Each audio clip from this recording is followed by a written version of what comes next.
what happens is that he's invited to come through and to make representations before a committee, and he was invited to do so earlier today. However, he did not turn up for this hearing. They then postponed it to a later time today. He still did not turn up, and the suspension order was thus granted. There are some very serious allegations against him.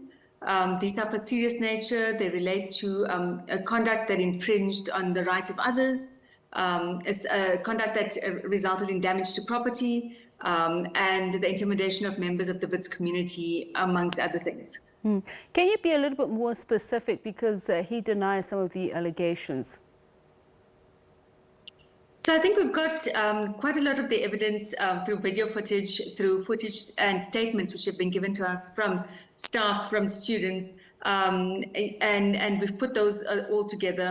And basically, it's all the times when he's disrupted classes or asked other people, to do so. Perhaps where we've seen that property is damaged, or where, for example, businesses or shops were closed down, or members of the Wits community were intimidated, including at the shopping center on campus, for example. So those were some of the examples which led to him being suspended. And you say he has not responded to any opportunities to either rebut the allegations or to contradict them? Yeah, so this is how the suspension process would work is initially you get a letter inviting you to come forward to make representations, and at this meeting they will say, we put these things to you and you have a chance to kind of put forward your case. It was scheduled for around 2 o'clock this afternoon.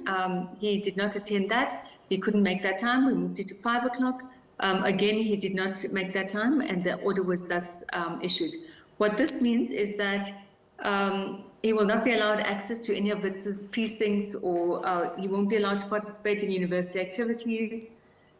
He won't be able to engage in any conduct which constitutes student privileges, and he won't be allowed to stay in residence until the legal process is finalized. What would happen next is that we basically let the legal process take its course, and then we will take it from there. I must add, it's an internal process. So this is, not one that we would take to the courts or anything like that. It's an internal Wits process. It's an internal process. We mentioned earlier on about the role of the Gauteng Premier Panyaza Lesufi as mediator. Would he be brought into the process to mediate there, or when you say internal, you mean strictly no outsiders? No, so this internal process is the legal process. That would be a separate process. If anyone else had to come on, whether it's Mr. Lesufi or any other mediator, that would be a separate process. It wouldn't be part of the legal process, so that would be a stakeholder engagement process. And that could happen separately. It would be a separate process to this one.